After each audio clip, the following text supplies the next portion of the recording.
10 in the cut. So we made it here 10 weeks in. It's been a good ride so far. It's happened rather fast. Following up on last week, everybody. I'm sure you guys are relatively aware of what we were up to, what we had going on. We're kicking back in and reinforcing a lot of our training practices here, as we do have the goal of being the best trained attending team in the country. We definitely need to continue to revamp our processes, visit internally and see what's going on. Bennett's been hitting the stores. One-on-ones, making sure that you guys understand these big terminologies that we've been giving you guys, and even just giving simple explanations on things like extraction or receptors. So. Yep, and where we kind of have started to focus in on, guys, I think, we realized again, yes, that we really do need to dial back in on the educational value that we're able to provide to our team here, but at the same time to recognize, what are the real needs that we actually also have, and how can we actually serve you guys and help, set everybody else up for success, not only in their job, but in their life, right? And that's something that correlates perfectly and parallels perfectly with cannabis and the healing nature. Especially this weekend, how many of you experienced, your family members asking you tons of questions about cannabis because they know where you work? I'm sure you got asked, what can help my back? What can help this? What can help the other? You have to realize that you have to have that education, because people are going to be coming to you rather than their doctors, unfortunately, because our doctors don't know full to the extent of like products and things to use, but they still should be using doctor advice. But you are the one that they are going to for recommendations and guidance on what to try. Absolutely, guys. And I hope that really does juice you guys up there when you really can think about how empowering it is that people are trusting you as a source of knowledge and, a little bit of a beacon of hope in whatever they might have going on in their lives. And, something that we want to really touch in on this episode, we're going to be hitting cannabis and mental health. November, Mustache Month, is Men's Mental Health Awareness, along with prostate cancer, testicular cancer. May is like National Mental Health Awareness Month. But either way, cannabis and mental health are, one and the same, and have been for actually a very long time. And where we look at, the healing nature of the plant and the things that, most goals that people want to achieve with cannabis is, getting to homeostasis, right, and getting back to normal and getting, life to a good point. Mm-hmm. And we've dialed all the way back to where in your life do you need, right? Do you know yourself? Like, so many things that really kind of flesh out there that maybe cannabis, you either put cannabis as a Band-Aid for it, or you can use cannabis as a tool to continue to work on yourself, really. And that's what we want to make sure that our team internally and externally is able to reciprocate and to understand, because I think if you look back at that, that's why we're all here anyways. That's why we all used cannabis when it was completely illegal. That's why we all fought to have jobs in the cannabis industry and find ourselves in this unique situation right now that we are trusted, valued, and continuing to build up that reputation and trust in our community. And to be aligned with a company there that allows us and empowers us to do so is a very, very big thing to be grateful for, guys, and things like that. And where we look at the lens of, hey, well, we're going to try to uplift everybody to the point of kind of education and self-actualization here when it comes to cannabis and everything that we have going on, and we want to have a good transformational experience. It becomes not just one single thing. Well, why aren't we retaining knowledge on the plant or something like that? No, it's like we want our people to be happy, and we want people to want to learn, and we want people to just be incubating that on themselves. And where you can really think, guys, it's like, well, if you worked in a I guess I'm trying to think of some sort of illusion. If you worked in a playhouse and your job was to slide down the slide all day, theoretically, that's where we would want it to be, right? Like, you should think that. So we still have, maybe it's a eye-opening experience that it's like, okay, I'm still actually serving, a regular job and what I was doing, right? And for some, initial part of that transformation of coming into the cannabis industry from a point of, big time stigma and things, and all the trauma that you went through that perhaps either you used cannabis to help get out of, or that, perhaps cannabis perhaps might have contributed to. So we're just wanting to take a big micro lens out on that, macro lens out on that for all of our team and everybody, so we can kind of double, triple down on why we're here, look at the healing nature and mental health in cannabis, and be able to that much better relate to our patients. And I think we'll get to the bottom of that today. Yeah, for sure. So be prepared to self-assess yourself, and whether that cannabis helps you self-assess yourself, do that. Or if it helps you assess trigger points, if things trigger you, so be ready to do some self-assessing after these tips. We will even try to share some tips to help alleviate the anxiety, alleviate some things. So stay tuned so you can learn a little bit more about cannabis and mental health. Yep. There's even bad things in there included, so we'll talk about that. We'll break it down, guys. And I mean, first things first, we're gonna really cover PTSD, because this is where some of your top clinical benefit for cannabis comes in. I know we probably briefly cruised over like Brian Crumb's Harmony Psych PTSD supplement plan and selection plan there. However, we are going to kind of segue out of that and think in also just in terms of the fact that we may be introducing cannabis and may want to take another look at traumas and experiences that might have because we're really seeing, what trauma leads to in terms of, all the things that we have going on in our society, guys. When we look at addiction and some of these other behaviors that lead to traumatic, and poor outcomes of our society, whether socioeconomic, health outcomes, so on and so forth. Not handling and not being able to let out, your trauma is a very probably big cause. Yeah, it's a big cause of a lot of things. It could ruin relationships nocturnal. It could affect the way your body functions. So be aware of that and make sure that you can find some sort of treatment that works for you. And same thing, PTSD isn't the same for everyone. The treatment isn't going to be the same overall for everyone. So keep that in mind.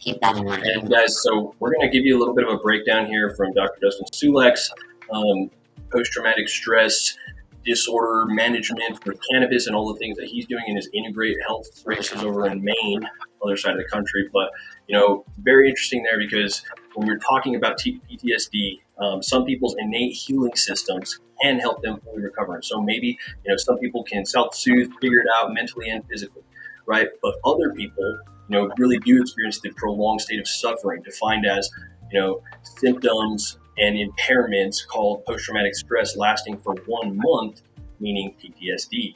What is it going to show up like and look like, guys? I mean, maybe you may be re-experiencing the traumatic event through flashbacks, nightmares, reoccurrences of physical pain, right? We store emotional pain in our physical body, or persistent thinking about the event or its consequences. And where you really look at the debilitating nature of that on, humans, it's frustrating. And, they call what you can get out of that, again, PTSD and a very long discourse of frustration.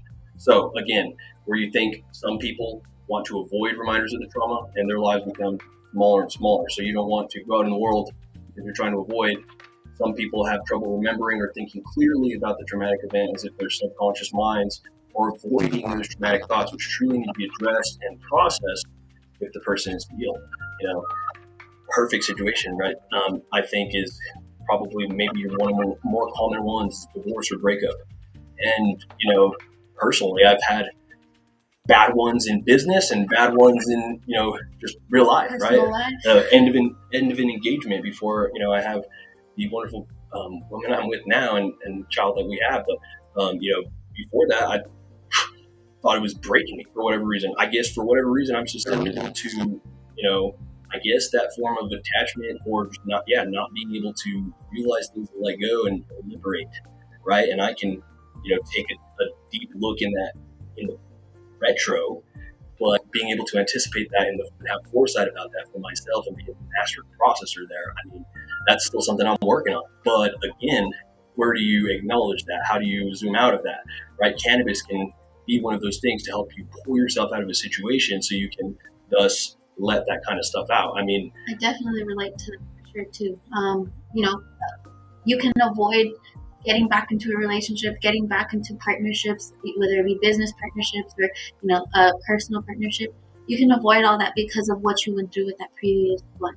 And like he said, you shorten and you make your life so much smaller, and you're not able to enjoy what you're used to, because you have this constant anxiety of reliving that moment, reliving that trauma.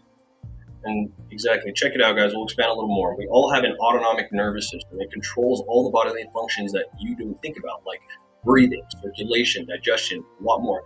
The autonomic nervous system literally has two divisions. One promotes fight or flight physiology, while the other promotes rest and digest physiology. So back in our old days, when everybody lived outside and things were a lot more dangerous in living, fight or flight, the nervous system was important because it helped us avoid predators. Digestion stops, you can get up right away and do what you got to do and react. Because again, if you're going to think too long, what happens? You might die. Humans are innately trying to survive all the time, and that survival mode is what we're on. But where you look at survival mode versus meeting your other needs, are you always on survival mode? And did you realize that you are always on survival mode? And so that's where we're talking about PTSD, right? So people who suffer from systematic stress get stuck in that branch of the nervous system. It's as if the trauma gets stuck in their bodies, and until they release the trauma, the nervous system continues to operate in fight or flight. Remaining in this state for too long can lead to a number of mental and physical problems, ranging from poor digestive health to pain and anxiety. It can also predispose people to re-traumatization because they are seeing the world through the eyes of something terrible is going to happen.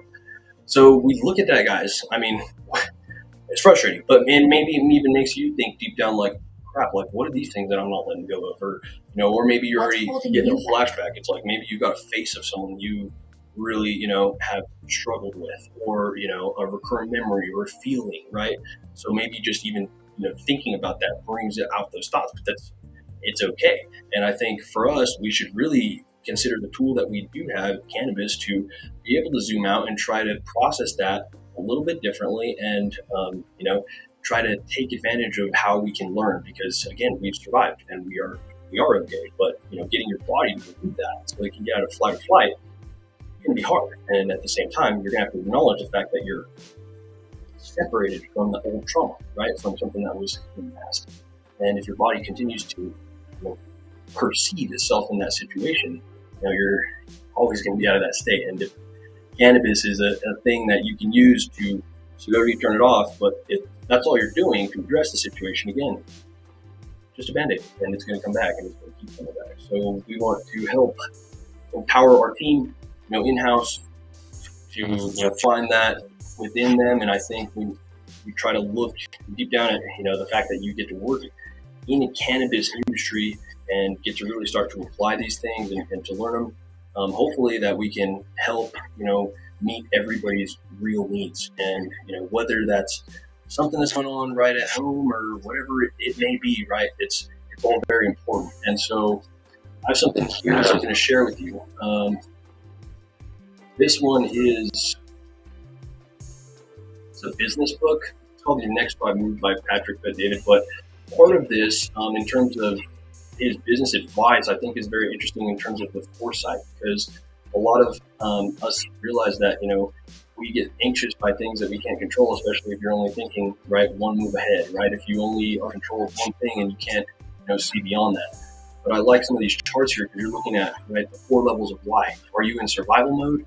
That is freedom or purpose, right? Like, how have you really been able to evaluate where you are at and what you wake up and do in your daily life every day, right? So, his little part of some of his therapeutic technique here, and we're going to give different versions here. We're going to give the, this kind of side, and then we're going to give the, different side too. So I think it's just interesting to think, like, his example here, master knowing yourself, right? So the busier you are, the more organized you need to be. A phrase I use all the time is future truth. It means to live in the present as if your future truth has already become a reality. Inspired by this quote from IBM founder Thomas J. Watson, I realized that for us, for IBM to be a great company, it would have to act like a great company long before it ever became one. So the best leaders have the ability not only to believe in future truths, but also to inspire others to believe and execute their vision. And guys, we are all in that position here in the cannabis industry when you really look at it, because we're all leaders there. we in many cases are going to have a lot more knowledge on cannabis than medical doctors. Or than the other person in the room. And especially just the patient that you're talking to. And maybe we're not physiologically like understanding of the bodies like a medical doctor, but when it comes to being a specialist and what it is what it is, right? I mean, if you were working on car parts and you're specialized in Mercedes, and then somebody comes up and brings you a 1940s like Volkswagen, right? You're not going to be able. It's going to be it's two different animals there, and so got to think of that in that way too. So we want to have want to create that ability for us to understand and like truly just be grateful for that, guys. Like knowing yourself, right here in the cannabis industry, you have so much opportunity right now to really teach people, to empower people. It has not gone federally legal yet. The state of New Mexico is in the second year plus rec. On top of being able to be finally in a place and in a job where you would be theoretically empowered, right? Not to be fighting against the stigmas of cannabis. Think about, even personally, some of the fact that I had to hide using cannabis in many, many instances in my prior life, right? When I was in undergrad and school and whatnot, it was a struggle, right? You have to internalize a lot of things. You can't talk about it. And again, like we talked about, if you have your stoner cliques or whatever that might be, that, you guys came out of the, but where people were storing and hiding and not talking about things, that created another just a negative ripple there, because all of a sudden you got people that you could never talk to, and you created the scenario with that, and it's like, how do you undo that? Like with your parents, right? How do you undo something like that if you have an issue? It gave people a lot of use to use anxiety because of that, because they had to hide it, because it felt so stigmatized, because it felt so wrong. So now it still kind of has that weird little anxiety when you all of a sudden kind of mom catches a whiff of you, and it's just like, oh well, you smell like something, and it gives you that little anxiety. But you can be honest. You can be completely honest with your family members, with clients, on your experience. Look, I've never had a bad experience. I've never, driven recklessly compared to someone drives on alcohol. A lot of times, that's what I have to give my older clients, the whole spiel on. It's different than alcohol. It's different than prescription medication. It's different than this. And I give them my personal testimonies. My grandparents used it. I've given it to my family. Because it gives them some sort of sense of peace, because they rely on your expertise, your specialization of these products. Not everybody has that knowledge. Exactly, guys. And what does that really even boil back to for us? Like, how do we apply it and really think about this? How do we become the best version of ourselves so that we can help people? And ultimately, it's just all it's about. And whether it's cannabis or not, that's what we're doing, and that should give us plenty of gratitude and plenty of things to be happy about during the day. But when we look at this, guys, one of those fundamental questions that you want to answer, right? Think about if something was passed on you, like cannabis knowledge, and inherently at the bottom of your belly, it's something you don't want to retain and it doesn't interest you. Have you actually processed that gut question of who do you want to be, right? That's a question, right? And as reading from the Master Knowing Yourself section here, that's a question that we started with, and it's one that we'll end with. Only way to answer it is becoming clear about the life that you want to live, and in doing so, you immediately embody that person and act as if you're already there. And so, again, who's the most important product of all of the products we have? You. Every single one of you guys. Knowing yourself is the beginning to all of wisdom. As quoted by Aristotle, know thyself. It's part of one of those things. That's everything. You have to answer. You know who you are, and you know what you want. And we just want to make sure that we are really grasping that. And sometimes, if cannabis is going to be a distraction tool, we're not able to, embody maybe whatever we're running away from. And that liberation may just be the most freeing thing that you could possibly imagine, right?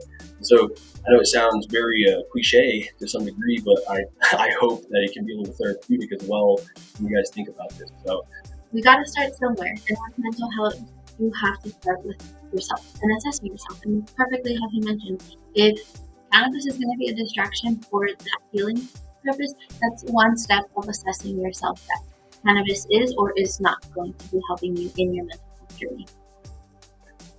Last thing I'll read from this, what it all boils down to is that alignment is the key to fulfillment.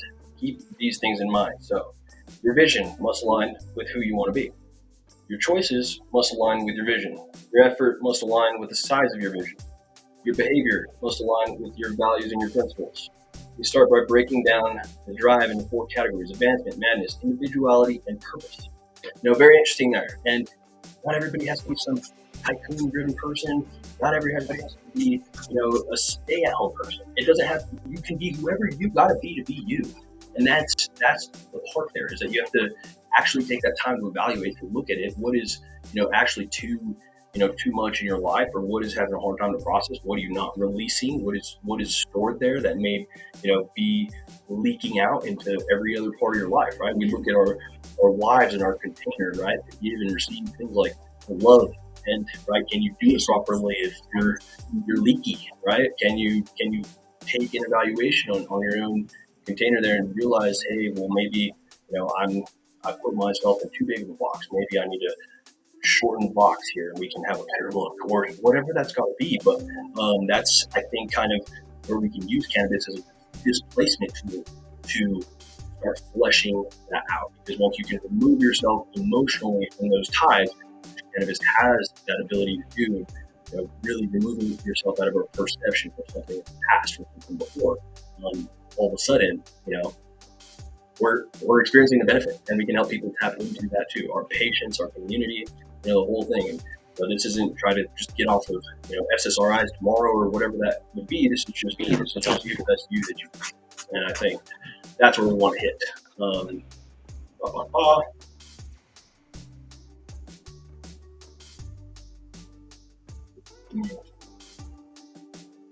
I got it right here, guys. As we're talking about actually, how to do that, right? And we're talking about cannabis being the one tool. And we're just talking about, sit here and think, right, as your other tool. No, not quite. So, I mean, as much as that introspection probably will be therapeutic for many people, many people should probably look at, that other guided side of, or do you have a provider to help, guide you through some of these things? Through the thoughts, because the thoughts could go on their own little array and just spiral yourself even worse. But really think about it and guide yourself. And there's tools out there that can help guide your thought process to help. So there's some things like that, and then there's even just exercises that can help that as well. And I'm going to explain this to you as written by Dr. Dustin Sulak. So the term called fear extinction, and that's what is referred to as releasing that PTSD stored trauma. Medical cannabis actually helps with that, right? But how do you, achieve fear extinction? Well, it's not just cannabis alone. The studies suggest that using cannabis in conjunction with therapies designed to release the stored trauma may help enhance the benefit of those therapies. So, life, as suggested by Dr. Sulak there, is therapy, right? So we're always facing reminders of our limitations and have to worry and choose between love and fear, acceptance or judgment, worry or trust. I'm as a newborn dad, a month in right now. That's a very applicable one there, because you're again having to kind of let Jesus take the wheel there a little bit and try to face what that may be. Is my baby dying, or am I just losing my mind? Yeah, exactly. So maybe that's just a current situation of that, but very easy to relate to, I think, especially for when you talk about postpartum depression, and granted, you can't really use cannabis during this time, because some do. It's obviously going to be a different situation. So, I mean, I can attest for postpartum and cannabis for myself. I struggled severely with, living in a rainy state at that. I lived in Washington State during my postpartum days. So, the area around me wasn't child friendly to go on walks and do nature walks. So I tried different things. I also tried, therapy. Therapy wasn't ideal because they were trying to pressure me on medication and prescription medication at that, and I'm just not a huge fan of it unless I absolutely need it. And I felt that medication wouldn't necessarily help my mental health that way. So I reached out to a friend of mine, and she recommended I get started on some sativa cannabis consumption. So I did that, and after that, because I was dealing with baby and I didn't want to smell and have to take too long in order to feel the effects, it was just cartridges. And these cartridges of it ended up becoming my morning coffee. It got me up out of bed. It was something I looked forward to for myself time before I had to attend to baby. So that was my me time. So I gave myself me time, and then it would get me started for breakfast, get me started on cleaning, get me started on my daily to-dos for the day, and then it just made me an overall happier, better mom because I was doing these little things and I could look forward to, the medicating because that medicating opened my mind to I'm not just stuck at home. It's not just a rainy day. This is literally where I live. And there's nothing wrong with me. My body is changing and I'm a whole new person than who I was, 9 months ago. So it definitely was a tough transition, but the way he put it here, life is your therapy, so you have to go through it to get through it. And but it's not easy to just get through it sometimes, so you do need the help of some tools and, from here and there some medication. And in my personal preference, it's going to be cannabis, because as we've talked about in previous episodes, cannabis hits receptors. The receptors are located all throughout our body, in our nervous system, and it's just going to be a little helpful and a little easier to hit the places we need rather than just feeling zombified with prescription medication. I've seen it. I've seen people on antidepressants, and it's not fun. No, for sure. And I mean, I can't imagine going through that because I'm not a guy. I mean, to that degree, I get it, I can see it, but it's not the same. It's just not. And so there's so much where, you got to really take some ownership yourself of that first, and whatever it takes to be a little selfish there and get you right. When you're really starting to look at those situations, it's like, well, you got to do that. How do you, be effectively selfish for yourself?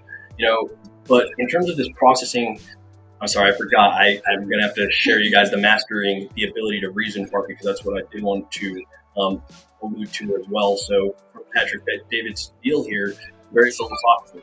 You have control over your mind, not outside events. Realize this and you'll find strength. Roman Emperor Marcellus, or however you say it, Aurelius, Meditations, Aurelius. So basically, right, guys, we're looking at, all the old Stoic stuff, but this is, time and time through and through with human nature, right? So let's look. What is processing? Processing is the ability to make effective decisions based on access to information at hand with the highest odds in your favor, right? Processing is about subjecting every difficult choice, problem, or opportunity to a rigorous mental analysis. Processing is playing out strategies, seeing the hidden consequences, and sequencing a series of moves to permanently solve problems. Great processors use the word I and see their role in whatever problem has occurred. They ask questions such as, how did I contribute to this? Right? So processing steps to take when somebody, frustrates you, right? When you're having these things, right? How do you process that? Take responsibility for your role in what happened, right? Think of a divorce situation. What did I do to contribute to it? Where did I, continue to enable something that I shouldn't have, and I led to my own detriment. Yeah. Right? What did I accept? That's the first, big thing there. And it's easy to blame others for your problems. And where we look at that part, that may be one of the big factors of, are we actually able to heal? Because, we can't acknowledge ourselves. We cast off the blame on any other thing. And if that other thing ends up changing, you can blame it on the person that you're in the relationship then and there with. It could be your business partner then and there. But when you get a new relationship and a new business partner and things are still not the same, because you didn't take the time to self-assess yourself. You didn't take that time to do the inner workings, do the inner self-assessing. So how do you self-assess, right, guys? So again, take responsibility for your role in what happened. Say specifically what you did to create the problem. Channel your frustrations into getting better and preventing future problems. So let me walk you through this personally, right? For me, my business divorce in the last 4 months, which led me to being here, was the most liberating thing that's ever happened to me, honestly. And, where I put myself in a box of I've got to, just continue to push and, this is the only way.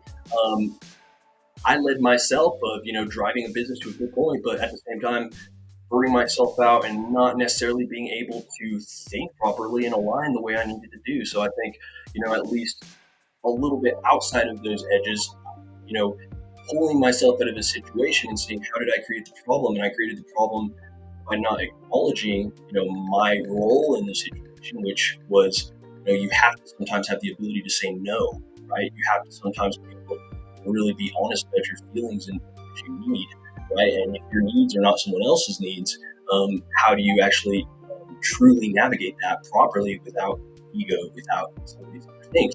So again, maybe looking at it on the retro, I absolutely can say all of those things were, things that I contributed to lead to an outcome that wasn't necessarily the exactly control situation that I was anticipating, but at the same time, staying true to myself, right? Looking at specifically getting there to create that problem and trying to thus channel my frustration after that and getting better and preventing future problems. So for me, part of my role here, director of training at High Horse Cannabis Company, part of my teachings in my prior place, my vision necessarily wasn't reciprocated in terms of the way I was trying to drive the business. And for me, I took that very personal. And for that, that led to lots of different emotions, emotional baggage, and, a cloudy processing for even myself. And again, affects my ability to do a good job leading. It affects all these things. And I can see it outside of the situation, but not having the true wherewithal of being able to kind of hit the core of the problem and be honest about it, led to a little bit of that. Am I also thankful for the fact that that's all happened and that's where I'm at now? Absolutely. I'm not going to go on do nothing. And you got to do it.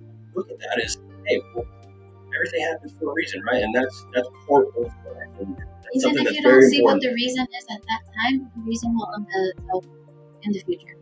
And now I get to, I'm super grateful to get to share these experiences and talk about cannabis all day long like I want to. And, this is a much better fit for my personal wheelhouse here, especially with, everything I have going on. And I think if you guys can kind of also look at your own life or look at a traumatic experience or whatnot, what did you process, learn from it?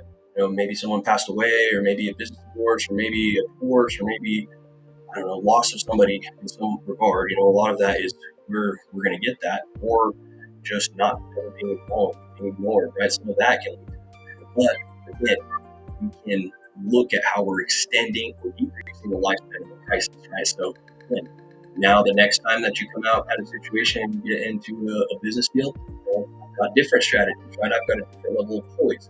I'm not going to over-exaggerate a crisis. I can think out, a little bit more of what solutions may be without an ego that's going to completely, corrupt, a train of thought there and, perhaps collude and distract you from the true goal.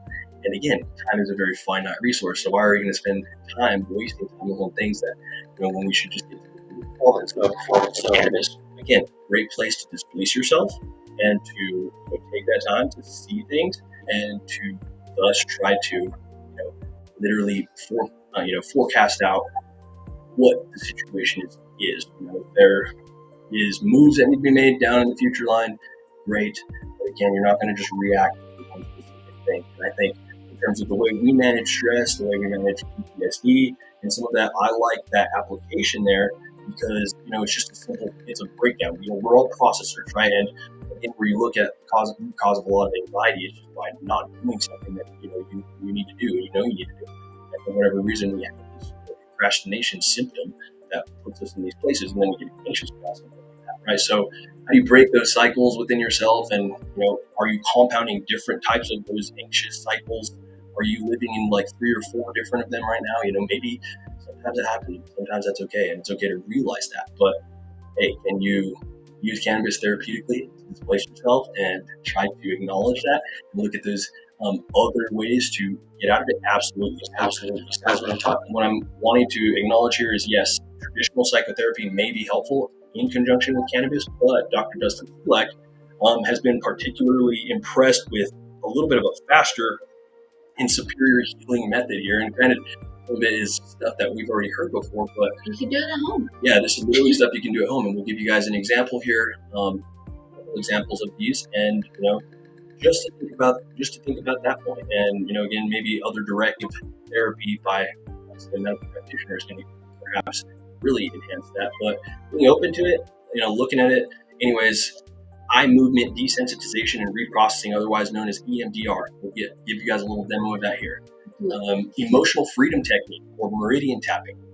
Interesting, right? I'm sure some people have heard of it. Hypnotherapy. Have anybody, technically considered any of that or heard of that? And where could the therapeutic potential be, and how could cannabis get you in a more of a relaxed state to receive that? Interesting, right? So, other thing, dialectical behavioral therapy, or DBT, and acupuncture. So, traditionally you're seeing like cognitive behavioral therapy and talking therapy, and perhaps, inducing these kind of alternative states, and that part is another good angle to really attack PTSD, because maybe sometimes hitting it head on is not exactly the most effective solution.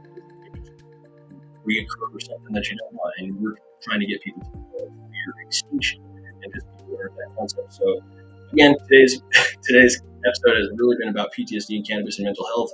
But again, I think if we look at the root cause of a lot of the problems on, things for just the average person, this is huge. Like, this is very huge, because nobody could self-treat with alcohol, let's be real. Everybody. And people are treating their PTSD with alcohol and self-treating and so on and so forth. So, if we could actually not only get people to think, hey, let's maybe perhaps switch from alcohol and try cannabis, and or actually have a method as to how to do that, that's a very nice little healing angle that we can try to get there. According to Dr. Dustin Sulak, 22 veterans committing suicide every single day in the United States, and that's insane. So, veterans are turning to cannabis for PTSD. There's not a lot of studies out there to help them support that, and of course, they're going to listen to the government first. But again, we want to try to help, really get that dialed back. Did you know that they are actually trying to test for it? Like, the government, military doctors are actually trying to test how cannabis affects the soldiers. I have found that there's 2 soldiers on forklift that are allowed to have cannabis in their system. And that's because they are part of a case study that their doctors are running with PTSD and cannabis. How cool is that? It's pretty cool. So I'm not sure how accurate it is. I heard it from a soldier, but that soldier in their unit, he had 2 soldiers that were allowed to, so there was those 2 people that were allowed to have cannabis in their system. So 2 people that I know of that are military are allowed to have cannabis in their system, which is pretty crazy. So I mean, we're getting somewhere. If they're allowing it, means they're trying, and that means they've seen research about the PTSD. So hopefully they're doing the best so they can heal our veterans. Absolutely. And how liberating would it be if everybody was able to work on their own hidden traumas or whatever that's in there, and just come back out into the world and actually get to be yourself, right? I mean, what a beautiful thing that could be. Before we jump into anything else, I don't know if we're going to miss anything, but we're going to do a little brain training. Those of you who are at work and stuff, guys can watch this on your own time if you do so, please. But or you can even research this EMDR therapy. There's hour-long versions of this. This one's a pretty short version that we came across. So we thought it'd be a good idea to show you guys an example that you can do at home. The tapping is also something you can do at home. So essentially, you just tap pressure points in your body. One that I've seen common is on your temples and things like that. So in your face, your nose, your chest, your hands, your arms. That one goes a little bit more in depth. So if you guys want a tutorial on that, I'd say maybe look at this one. I think it's sharing, right? Okay. Yes. Well, the tapping one is. It's a lot longer, but I'm not sure if we should. We'll show you guys a little. We can show you an image with pressure points. Let's start.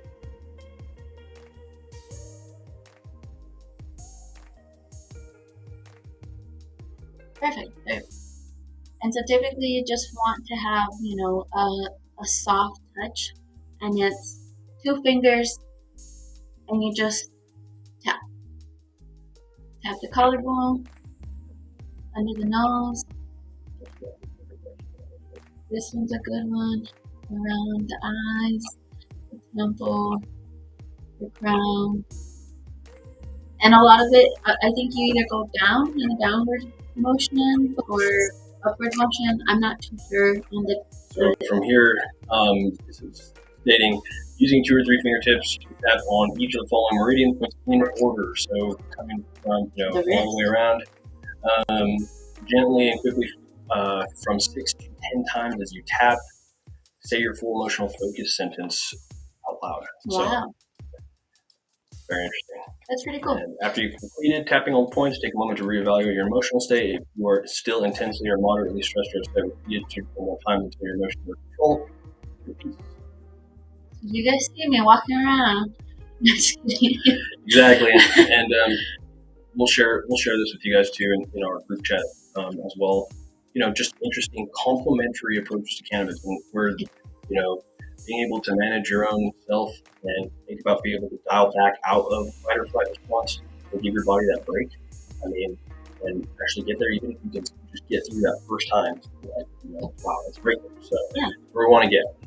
All right, guys. So this is going to kind of top us off, and we'll close out after this. But pay attention to this. Let's look at EMDR therapy. If me and Bennett go into a trance, then we'll see you guys on the other side. At one point. Session 4. Imagine we cry. Yeah, exactly. You're gonna see some shit here.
I started seeing an optical illusion after a while. Tell me, guys, if anybody watched that full thing through, that's very interesting there because, yeah, you know, I guess in your little hypnotherapy there, I mean, you probably traditionally see the pendulum swinging, but, you know, if that gave you some time to kind of just process whatever may be coming up to your mind and just let it come to the surface, it was interesting for sure. My eyes are dry. But... hope everybody's doing well. Everybody's just has a great rest of their week and everything like that. One thing I did actually need to mention before we jumped off today. So next week we're gonna have to have them in, our new hires from Hobbs, and so we're gonna get our boys up there. It's going to be Leo and Angel. So we will introduce these guys next week. Sorry we couldn't have you guys in here today. We were running a little bit on an alternative schedule here, so we'll still get everybody encompass next week and introduce. So we had a good time training and onboarding our two newest hires over in Hobbs, New Mexico, Monday and Tuesday, and wish those guys, young men, the best. We're excited to have them over here and welcome on board. Yeah, welcome for sure. So other than that, guys, do a little Take bit care of your mental health work. Yeah, do a little bit of you work. That's your homework this especially week. if you're a male. Please, you don't gotta just suck it up and be a man about it. Yeah, exactly. On that too, that notion too. So girls talk about it, guys talk about it, just talk about it. Try that.